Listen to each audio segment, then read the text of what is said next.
Today, let us learn about the May current affairs of 2024. So, we'll just read it out and try to understand anything. Okay, it is a little bit large, it's around 171 page, but we will complete it. KSTDC Horti-Tourism. KSTDC is set to launch a unique horti-tourism initiative capitalizing on growing popularity of ecotourism and agrotourism. Goa and Maharashtra are the leaders in wine tourism and agricultural tourism nationally. Tippanagondan, Tippanagondanhalli farm in Bangalore Tumkur Highway is chosen for the horticulture tourism, focusing on educating visitors about the plantation, allowing them to pick the fruits and vegetables. So basically, what it is like they want to promote horticulture tourism in Karnataka. Means currently there are certain states like Goa and Maharashtra where agriculture tourism is popular at the national level. So on the same lines, we also want to have certain things like that. So in Tippanagondanhalli in Bangalore Tumkur Highway, it is chosen as it will be developed as an horticulture tourism, and the visitors will be allowed to pluck the fruits and vegetables and understand about the horticulture. So we have to also know about the body that is doing this, that is KSTDC, Karnataka State Tourism Development Corporation Limited, which was started in the year 1971, and it is a wholly owned body of the government of Karnataka. Then we have Tirthahalli Arek. Tirthahalli Arek emerged as the best variety in Karnataka. So where is this Tirthahalli? This Tirthahalli is in Shivamogga. Arek is basically Adake, you know, na? So Tirthahalli Adeke has emerged as the best variety in Karnataka, which is in Shivamogga. And just to know about the Arek nut production, India is the largest producer of Arek nut globally. Consumption, it is also not only the greatest producer, largest producer, but also the largest consumer of areca also. And Karnataka is the leading producer with around contribution of 40%, and it is followed by Kerala that contributes around 25%. Then we have Bandipura Yuva Mitra program. Bandipura Yuva Mitra program has been recently recognized in the Indian Book of Records. What? Why was this Bandipura Yuva Mitra launched? It was launched in the year 2013 to focus on the villages near Bandipur Tiger Reserve, aims to involve local stakeholders for effective conservation efforts. Means basically its aim is to involve the local near the Bandipur Tiger Reserve and help to conserve that tiger reserve.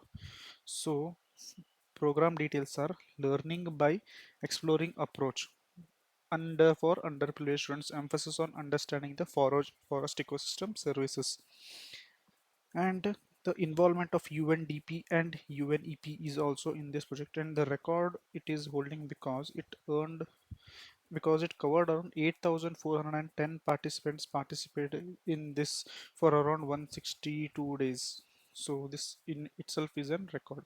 Means basically what they want to do is this program like gather large number of people, like around 8,000 people, so that they get a place in the record books. So they it is basically to create awareness among the students, especially the underprivileged students. Just to know, you have to know the launch year, that is in 2023. Then we have Karnataka State Action Plan on Climate Change version 2. The state government is all set to implement the Climate Action Plan, which was prepared in 2023 and recently approved by the central government. BBMP's new lake maintenance policy. BBMP's initiative to involve private entities, non-profit and citizen group in the lake maintenance policy approved for the is in approval for the Karnataka High Court. Policy named BBMP Community Involvement for Lake Conservation Policy. It aims to tap into Schedule 7 of the Companies Act of 2013 for corporate funding. private entities must submit proposal to BBMP Commission. What is this basically? Lake maintenance policies. It wants to channelize the CSR funds, that is the corporate social responsibility funds, towards the maintenance of the lake. This is it, just nothing. Who is doing this? BBMP is doing this. Herbarium at Lalbagh. The horticulture development is developing a herbarium at Lalbagh Botanical Garden. Herbarium will document the taxonomy of every species of tree and plants in Lalbagh, making the information digitally accessible within a year. Basically, it means they are collecting the information about all the trees and plants. So, an herbarium is going to be established in Lalbagh. We have to know basic things about Lalbagh. It was found means it was commissioned by Hyder Ali in the year 1760, but it was not completed by him. He died, so later it was completed by his son Tipu Sultan. So the influence of design is basically from Mughal gardens, especially the garden Sira. And the glass house in the Lalbagh is built in 1890 and it is modeled on the grounds of London's Crystal Palace. Then we have IISC flood model heads to Bangalore rescue. Researchers at the Indian Institute of Science have developed a ward level flood forecast model for Bangalore aimed at mitigating the city's frequent monsoon flooding. What are the things to remember here is that IISC is the institution that has prepared the models to prevent the flooding of the city, especially in the monsoon days. Just remember IISC is doing this. Then we have Bengaluru Darshini. Bengaluru Darshini gains popularity and brings the revenue of 70 lakh rupees. This is not important. Just to know basic about things, some landmarks that it is going to visit is Vidhan Sauda, Tipu Palace, Bull Temple, Lal Bagh, Vishweshwara Museum. Its starting place is from Kempegowda bus stand. What is basically Bangalore Darshini? You have to know. Bangalore Darshini is basically the one-day tour service given by the BMTC, I suppose. So it is just if they ask what is Bangalore Darshini, it is a bus that gives it you tour of the Bangalore. Let's start with polity and governance part. Annual review of state laws 2023. PRS Legislative Research has recently released its annual review of state laws 2023. The report conducted an in-depth analysis of functioning of the state legislature across India, shedding light on various key aspects of their performance. States like Uttar Pradesh have issued the highest number of ordinances. Kerala exhibited a decrease in the number of ordinances. So what we have to remember here is who releases the annual review of state laws report. It is released by PRS Legislative Research releases this one. So there are many findings, but the important findings is the ordinance with means 6 months law that in ordinance like which is a state that is has the shown an increasing trend, that is Uttar Pradesh, and which is a state that has shown a decreasing trend, that is Kerala. Let's move now. We have InSpace had released guidelines for Indian Space Policy 2023. So here Indian space policy becomes important and the year where it is launched it is 2023.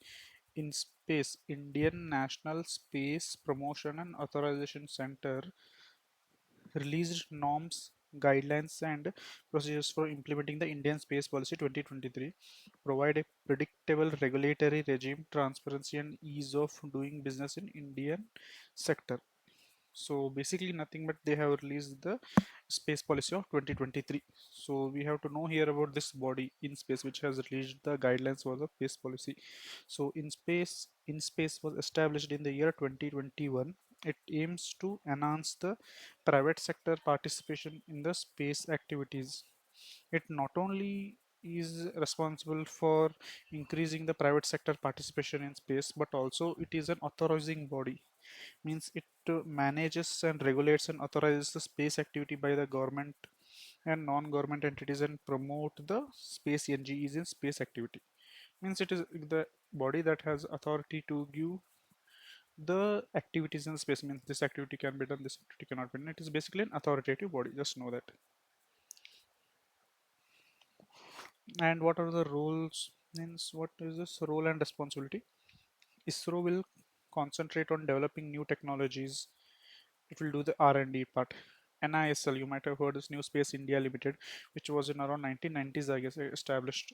This will handle strategic space activity in demand-driven manner. Means this is the body that is going to launch the satellites in future and also now in some aspects in India and in space. This is a body which acts as an interface between the ISRO and the non-government organization, and this also is an authoritative body, means authorizing agency. Just know this NSIL will launch, in space will be an interface, and it will also be a regulator body, and ISRO does all the R&D work.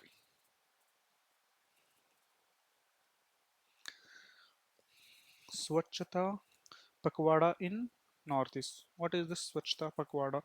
It was launched in the year 2016 along with the Swachh Bharat mission.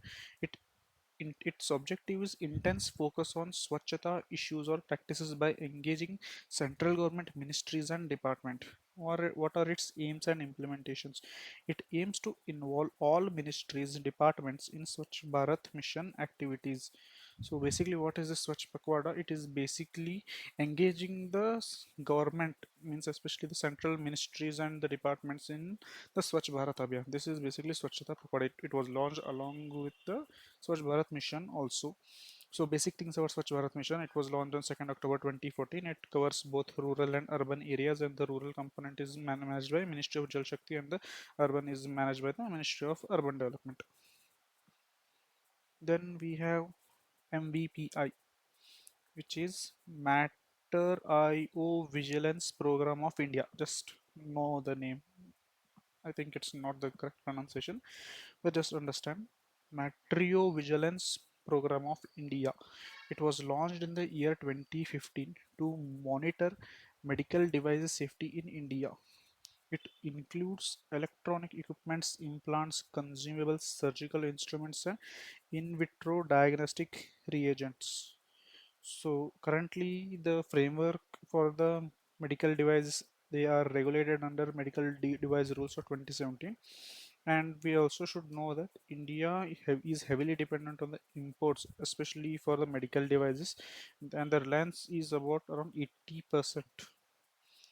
So like this is basically a body which mainly regulates the medical device safety in India.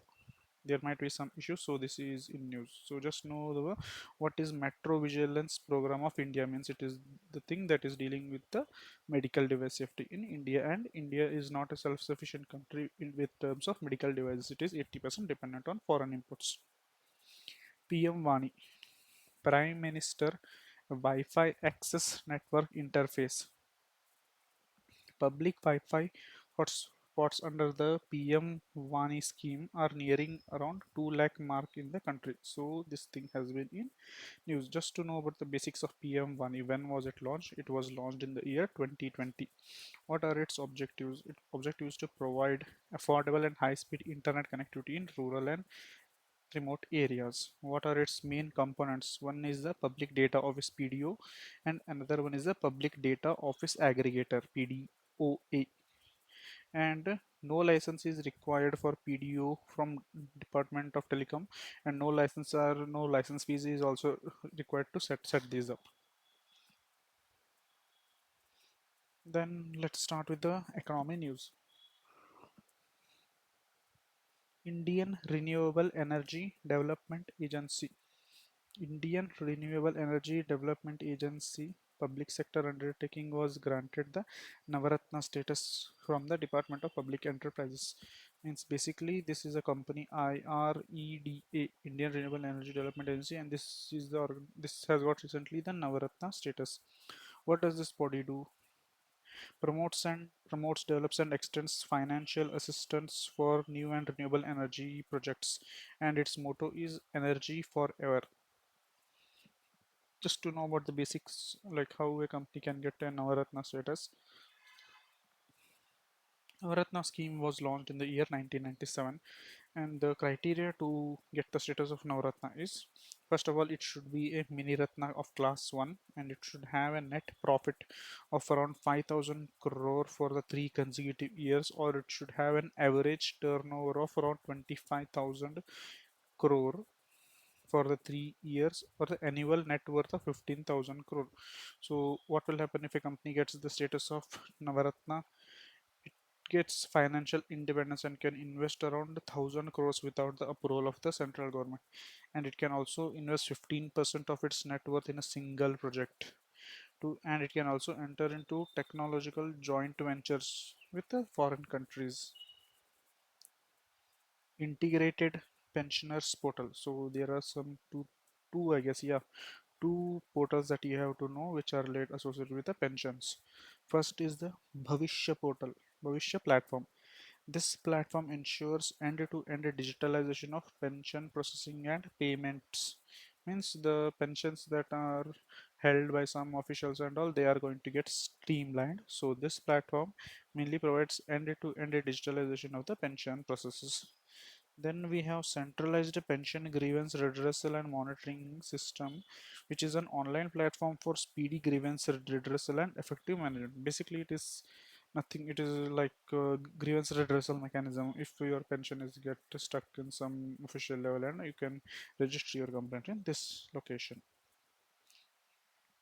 Non-cyclical consumer index funds. So basically, let's know about the basics first. What are non-cyclic stocks? Non-cyclic stocks, also known as defensive stocks, are a part of the index. They outperform the industry peers in stock market even during volatility, not affected by the cyclic changes, and remain in constant demand due to essential consumer needs like food, water, and utilities.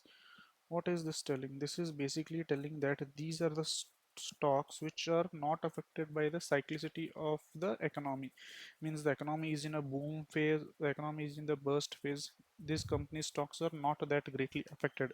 So these are the stocks that are of greater resistance towards the market cyclicity. So they are called as non-cyclic stocks. So now the news here is Grow Mutual Fund recently launched India's first Nifty non-cyclic consumer index fund. So which is the company? Grow Mutual Funds has launched first non-cyclic indexed funds. What are the highlights of this? It aims for long-term capital growth. Obviously, it can be understood. Comprises of 30 companies that are resilient to economic instability and maintain steady demand for their products or service. It aims to provide stability and consistent returns by investing in companies with resilient business models. Investing in the Nifty non-cyclic index funds can be advantageous during economic downturns. Everything is very clear in itself.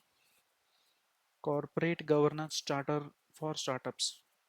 CII, that is Confederation of Indian Industries, has launched a corporate governance charter for startups, including a self-evaluative scorecard. Means now the startups, they cannot function on their likes. Means there are going to be certain set that the startup should also have to follow. So who is giving this charter? It is given by CII, that is Confederation of Indian Industries. Then we have some report on some data on India's trade deficit in the year 2023. So India's trade deficit with the 9 out of 10 trading partners, including China, Russia, Singapore, and Korea. Means in the top 10 trading partners, we have trade deficit with the 9 countries. So that's the thing to celebrate, right? Okay. Then China surpasses US as the India's largest trading partner, with details on two-way commerce with both countries. China has surpassed the US as the largest trading partner. Just know this much. Standard and Poor outlook for India. S&P upgrades India's outlook to positive after a decade. Means this was a global rating agency that did not rate us good. Although we had a great rating in the Moody's and all, but we did not have a great rating in S&P. So this has raised the our means it has upgraded our status from from stable to positive. Reserve Bank of India's new initiatives. So there are some new initiatives that are by RBI. Let's know some of them. So first is the Parva portal. Parva stands for Platform for Regulatory Application Validation and Authorization. It's a secure centralized web portal by RBI. It enables individuals or entities to seek authorization, license, or regulatory approvals from RBI. What does this mean? This basically means that if you want any approval from RBI, it can be related to anything. So suppose say you want to start a bank. So bank is generally controlled by RBIs, especially the scheduled commercial banks. So you if you are wanting to have an application, this you can do in the Parva portal. Basically any regulatory clearance that is needed from RBI will be done through the portal Parva. Retail Direct mobile app. The Retail Direct mo- Retail Direct portal, which you might have know, which was launched in the year 2021. It was to help retail investors open retail direct gilt accounts with the RBI. The Retail Direct scheme allows retail investors to buy government securities in primary auctions and trade GSEC in the secondary market. What does this basically means? This Retail Direct mobile app, what we can do is we can buy the government securities from the primary market. Actually, if from the primary market, individual investors like you and me, generally they are not considered to be players in the primary market. So now what this has done is from 2021, even the retail investors are allowed to invest in the government securities directly. So to buy the government securities directly from the primary market, so this is an app which is Retail Direct mobile app, and this after buying we can then trade it in the stock exchange, which is a part of secondary market. We have fintech repositories. It captures essential information about fintech entities, their activities, and the technology they use. Covers both regulatory and unregulated fintechs. So this is important. Fintech repository means like what are the new fintech companies that are coming in India. It is going to keep a data of all of them in this, whether it is be registered or unregistered, regulated or unregulated. RBI stores the data of it, like what are the activities it is doing and what kind of technology it is using and all. MTech repository, not MTech, it is EMTech repository. It's a repository for RBI regulated entities like banks and NBFC, focusing on their adoption of emerging technologies like AI, ML, cloud computing, quantum computing, etc. Basically, here RBI keeps the data of all those new upcoming technologies that can be used for banking in the future also. It is like the tech repository of the RBI. So it is called as M Tech repository, EMTECH tech repository. Now let us read some important news of geography and environment for Kutch Ajarak. This has recently got the GI tag. You can see from the name, it is basically from the Gujarat region. Rooted in the Gujarat's cultural heritage, particularly in the Sindh and Badmer and in the Kutch regions. Ajarak basically means indigo. A key dye in this cloth is the indigo color. And to look at its symbolism, Ajarak prints include blue sky color as it is indigo. It has a red color which symbolizes fire, and white color which symbolizes star in the color. And it was introduced 400 years ago by Sindhi Muslims, enriching the region's textile heritage. Swell waves.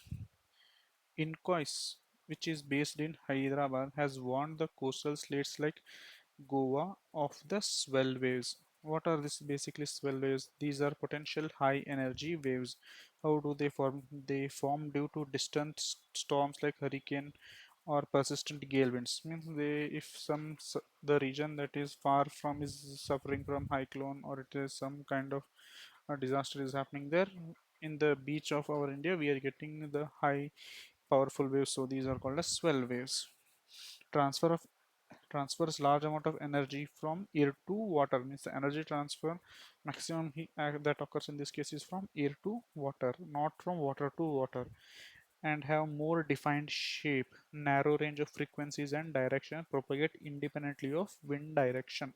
And in Kerala, these are locally called as Kala Kadala, means rough sea.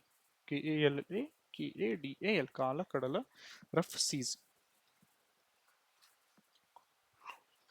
Maharashtra to translocate tigers to Sahyadri Tiger Reserve.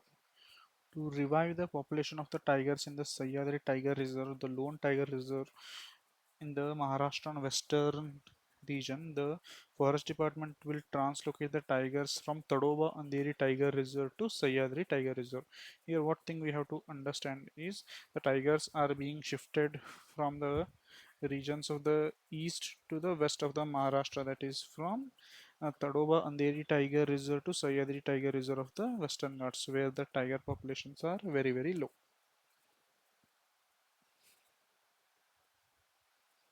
Global Biofuel Alliance. This is very important topic because this was discussed in G20 meeting this year. Global Biofuel Alliance is an collaborative effort launched during G2023 G20 summit, which was held in India, to promote biofuel development. It aims to position biofuel as a pivotal component in the global energy transition, contributing to the economic growth and job creation. Membership and participation. It includes 24 countries and 12 international organizations committed to driving biofuel adoption globally. So, what is it? It is basically an alliance that was launched in the year 2023 in the G20 summit, and there are around 24 countries as the members and 12 international organizations. So, we have to know some basic things about biofuel also. Biofuels are the fuels which are derived from the biomass over a short range of time, offering an alternative to the fossil fuels. The keyword here is they are obtained in a short frame of time. Most important here is the generation of the biofuels. First generation of the biofuels generally use the edible things like sugar, starch, vegetable oil, animal fat. This is the biofuel which is like not desirable much because they are using those products that are consumable. Then we have second generation biofuels. In second generation biofuels, we have non-food crops like waste biomes, cellulose, and biodegradable. Means those, if we have a rice that is a waste, or if we have a corn that is hulled not properly, the waste from the food grains that are non-consumable when they are used, they are called as second generation biofuels. And India is majorly focusing on the second generation biofuels. Then we have the third generation biofuels. In third generation biofuels, microorganisms like algae that have high potential of biofuel productions are also used. Means from moving from one generation to next generation, the complexity of the technology is also increasing. So the fourth generation focus on the advanced technology of biofuels. For example, in third generation we had microorganisms like algae. In fourth generation, what we will do is we will genetically modify these algae and make them much more sustainable and give much more biofuel production. So that is a fourth generation biofuel. Oleander flowers. Oleander flowers. Kerala's ban on oleander flowers in temple offering. Means Kerala has put a ban on these flowers in the temple offering. So why this has been done? Because these are toxic flowers because they have been cases of cardiac arrest and the cardiac arrest also. And this is a ornamental plant basically it was, and it also had some ayurvedic benefits, but because of its cardiac glycosides which are in potential for heart contraction and later cardiac arrest, this has been banned from temple in offerings pujas in Kerala. Coal mining damage in Meghalaya. The High Court of Meghalaya has appointed Justice Brojendra Prasad Katkeya to address the coal-related issues and restore the environment damaged by rat hole mining. Rat hole mining is banned since 2014 due to hazards involving extraction of coal through small tunnels. So basically, if they ask the question like where is rat hole mining most seen in, it would be Meghalaya. Is it banned recently? No, it is banned since the year 2014. Recently, what is the update is the High Court of Meghalaya has appointed Justice Brojendra Prasad to address the issues of the coal mining and to restore the environment of the state. Then we have sea anemone. Sea anemone. Scientists at sea anemones near Lakshadweep found mass bleaching of Agati Islands. So these sea anemones were seen as these were found to be mass bleached in the coast of the Lakshadweep and Agati Islands. So basic things about sea anemones: they are invertebrate aquatic animals with soft bodies capable of stinging, and they are from the phylum Cindria. Clownfish seeks protection with the anemone tentacles, while anemone benefits from the leftover. Means clownfish and the sea anemone are in symbiotic relationship with each other, and this are being found bleaching where in Lakshadweep and Agati Islands. If we want to know the characters of that, they are invertebrates and they are soft bodied, and they also have the ability to sting. United Nations Forum on Forest. 19th session of United Nations Forum on Forest has concluded in New York. We have to basically know about the basics of United Nations Forest Forum on Forest. When was it established? It was established in the year 2000 under the ECOSOC. It aims to promote management, conservation, and sustainable development of all forest types. Structure and membership.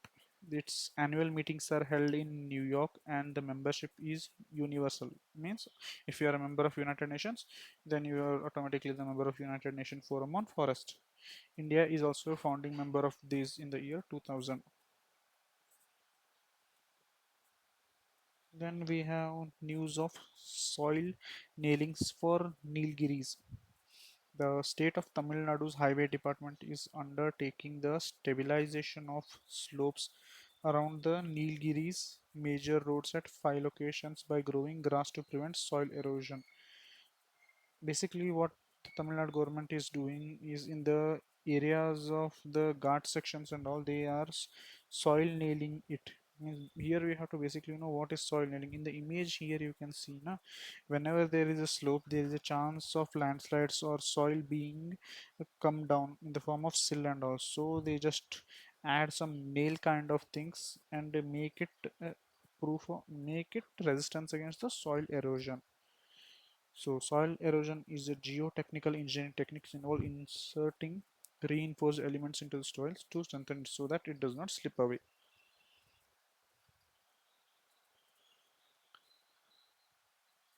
Food safety alert prohibiting calcium carbide in fruit ripening. Food Safety Standards Authority of India alerts fruit traders to ensure compliance with prohibition on calcium carbide fruit ripening. So you might have know what is calcium carbide. So this is commonly called as artificial ripener because it is used in the fruits like mangoes, and this has been banned because it releases harmful acetylene gas containing arsenic and phosphorus. Health risk includes dizziness, thirst, irritation, weakness, vomiting, skin ulcers, etc. and all. Now see, now they are telling us that calcium carbide is releasing these components like acetylene and arsenic and phosphorus. Earlier they used to tell us it is an artificial ripener. Now they are telling, they also told about gobi manchurian now and this. So basic things to know here is calcium carbide. The chemical formula is CaCa2 and it is also commonly called as masala. It is used as artificial ripening especially in fruits like mangoes. Glacial loss in Venezuela. Venezuela has become the first country in the modern history to lose all its glacier. The Humboldt Glacier, Venezuela's largest glacier, melted faster than the rate which was expected. So Venezuela currently does not have any glaciers. So where is this Venezuela? Venezuela is part of Southern America.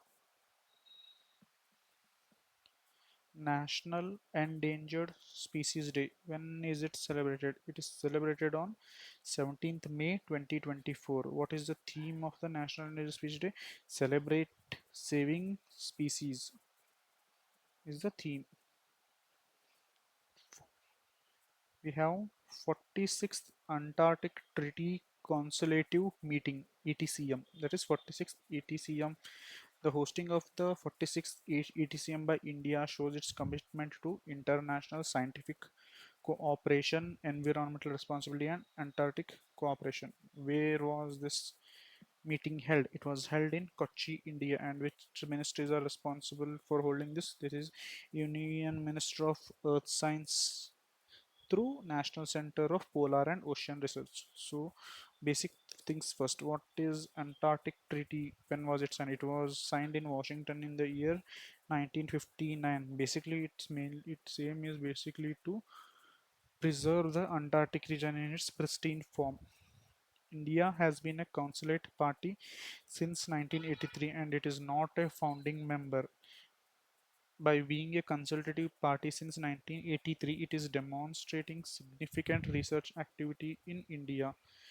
And what was the agenda for the ETCM 46? Sustainability management of Antarctica and its resource. Anything meeting that is held in India, they just add sustainability over to it and they just throw it. So that's it. So just remember the sustainable management of Antarctica and its resource. These are some important things that you have to know. India's presence in Antarctic. India's presence in Antarctic, like history tells us, like from 1983, India first established its Antarctic Research Station. We have to remember the name of two research stations of India. One is the Maitri and the other one is the Bharati. Enacted Antarctica Act in 2022, reframing commitment to Antarctic Treaty.